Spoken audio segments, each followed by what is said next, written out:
Jade, good morning and welcome to the programme. You founded this a year ago. What was the thinking behind it? My thinking was the personal journey of going on some of these users' day-to-day lives. That was my own experience of being a volunteer, and just the notion of that everybody should have somebody really, and wanting to help and provide that support that charities are doing fantastically, but there can be something else that could be plugged in. We're talking about Sandwell in the Black Country, the area where you're working. What was the evidence to suggest that there was a lot of people who were living alone and were lonely and needed somebody? Just the waiting lists for the huge charities, you know, the big names, Age UK's, the Cruise Bereavement. The waiting list just for befriending support, whether that be companionship, such as visiting, going into their homes, picking up a simple doctor's prescription, or just a chit-chat. You could speak to many charities and they still would have ridiculous waiting lists due to resources. So us providing that extra support to those who need it the most does its bit for loneliness in Sandwell. Does it also suggest that there is little, if any, support now available simply by pressure, money, whatever it is, from local government? It is increasingly difficult with government pressures, especially with the new government forming. It's going to be a lot of changes and shifts, and people are still finding their feet. At present, we're just plodding on within the voluntary sector, as we all know how to do. So I suppose it's just banding together and providing the best we can for our own users of Sandwell and the Black Country. And clearly there's been a need for this service? Definitely. Esther Ranson started a Silver Line, very similar service to myself. And it is all based around telephone support on a daily basis. So yes, there is a demand, and we do look after those who need it the most. It's an awful image, but is it one we care about enough? I think, yes, we are becoming increasingly aware of it. You know, statistics such as 7 million people will see their TV as their main source of company. Hearing Jeremy Hunt call it a national shame, you know, we're starting to wake up and realise this is on our doorsteps and in our communities. I'm sure you think it's a shame. Yes, of course. You know, we see cases like this every day, some more extreme than others, but there's always something that we can do, even just simply talking and listening to our neighbours. Something as simple as allowing someone to vent at a supermarket, maybe. Little things that we can all change. Your organisation is called Home to Home Calls. Do you actually go and see people, or is it all on the telephone? At the moment it's based on the telephone, but we do community events. We're working with Jayde Lewis at the moment in Solihull, doing some kind of befriending support as a group, but feel free to have a look at our website for all the details. Is it fair to say that it's not a question that we don't care, we don't think about it? The pace of life is such now that we just don't stop and think that this is happening out there? Of course, until sometimes it's often on your doorstep or a situation you're brought into.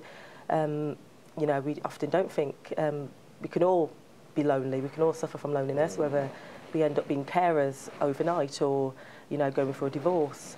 So often it's not until it hits you slam in the face that you start to think, hold on, I'm not the only one who feels like this, and it's all around me. But are you dealing specifically with older people?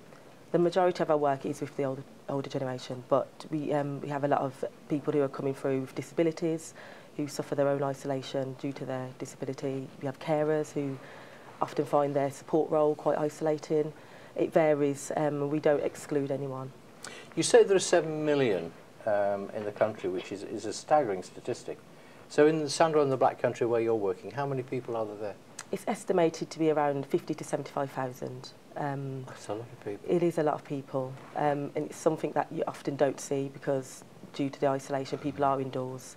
But you might, you know, bump into someone at you know, the supermarket, the post office, that you might think, okay, they're not like me or you, for a variety of reasons. And of those, let's take the lower figure, if we said 50,000. How many of you, as an organisation, in the past year been in touch with? Well over 200. Whether they come through for support, just for somewhere to vent and talk to, or just advice on the best angles and avenues to go down to find further support that we can't provide.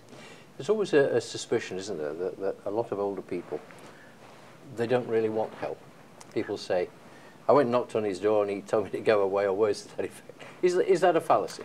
Yes, you know, we're finding loneliness is a taboo almost. People don't like to admit that they've got a problem. It's not something you can see and touch and feel, and it is a really personal situation to that person who's going through it daily. So it isn't something that people like to seek help for because it isn't something that can be easily medicated. But providing awareness and talking about it such as we are today brings it to the forefront and allows people that platform to come out and ask for help. The people you've seen so far, have they come to you? Have they picked the phone up and come to you, or has somebody put you in touch with them, or how does it work? So it's normally on a referral basis. We normally get the extreme end who have nowhere else to turn to, where they seek to us for help, which we're always welcoming. But if you do know someone, we do ask you to speak to, whether it be a voluntary organisation or someone like ourselves, through our website or our free phone number. We're always happy to talk and speak to you about your own issues that you may be going through. In that year, have there been quite a few people who you or your colleagues talk to on a regular basis, that you are that lifeline? Yes, we get that a lot. We don't like to go as far as to say you've saved our life, but it's along those lines of we've given them a purpose for life, you know, someone to be accountable for, and giving them that control to go out and take control of their own lives again, just having somewhere to vent. We talked before the break, Jayde, about people who you deal with and people you talk to. Some of those conversations must be quite upsetting at times. Yes, especially those who have just come off the back end of bereavement or an illness themselves, come out of hospital. They can be quite challenging and quite emotional, but we do our best to support those, and when we can't support them, we will signpost them to those who can better deal with them. It says that you are there to make calls to people. I suspect that a lot of the time you're there to listen, aren't you? Of course. I think a conversation's built on talking and listening, and a lot of the time our users just want someone to be able to listen to them, to be able to vent, and have a platform where they can openly share how they feel and not be judged for that. And do some of them come on and say, you know, my son lives in Somerset, my daughter's in Australia, and, you know, I hear from them once a month or once every 3 months or something? Yes, unfortunately, the way our society is at the moment, due to technological advances and people moving away for work and families, you do find that as an ever-increasing problem, but not to say that families aren't doing their bit for their loved ones. I suppose we could all just do that bit more. Do you encourage them when you get to know somebody? Because I imagine some of them are quite regular people that you talk to. Do you try and encourage them to say, well, have you thought about going to this or going to that? Yes, we class that as a promotion of their well-being. So we have that extra back-end service where we look at the user's needs and their likes and their dislikes, and we tailor that to community events, engagement, and just general, you know, how about going to the park today and, you know, a brisk walk and see how you feel, and we'll check in tomorrow and see how that went. Do they like that when you say that? They do. It's not always an instant reaction, but over time, as trust builds, because we do a daily call service, you do see some great, impactful stories from beginning to end. I suppose you've got to tread a fairly careful line here, haven't you? Because you don't want to be intrusive. They will not thank you if you were, and yet you've got to encourage people. Of course, yes. I think it is an element of trust, just as any friendship. We class them as friendships and not services. So with any friendship, there will be disagreements and people won't always like what you've got to say. But just as anything, I suppose you can battle that out between you. Do they put the phone down on you sometimes? Rarely, very rarely. You clearly will not do it the other way. No. But I just think once in a while, you know, that if they're not feeling particularly great, you know, oh, what do you want type of thing. Do you ever get people say that? Yes, we do. You get, you know, you get two ends of the scale. You get the ones that are really appreciative and happy to speak to someone who does care for them, and you get the ones that aren't maybe as welcoming to face the fact that they are in a situation that they don't really like. But I suppose just that consistency and providing that trust over a long period of time to help break down walls. Well, are we sort of talking 65 plus? Is that the group that you deal with?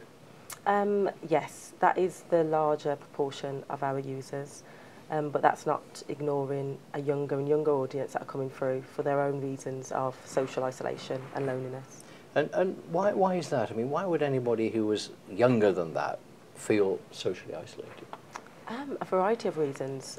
As I mentioned earlier, it could be, you know, mental health issues, low level end depression, being a carer and being really isolated, and you know, you can be a carer at any age nowadays, or just something as simple as having loads of friends and maybe a social media platform, but having no one that you really connect with.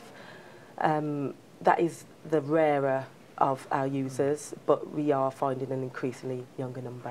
Because you tend to think with social media that everybody's got stacks of friends, but if it's only at the click of a button, it's not the same, is it?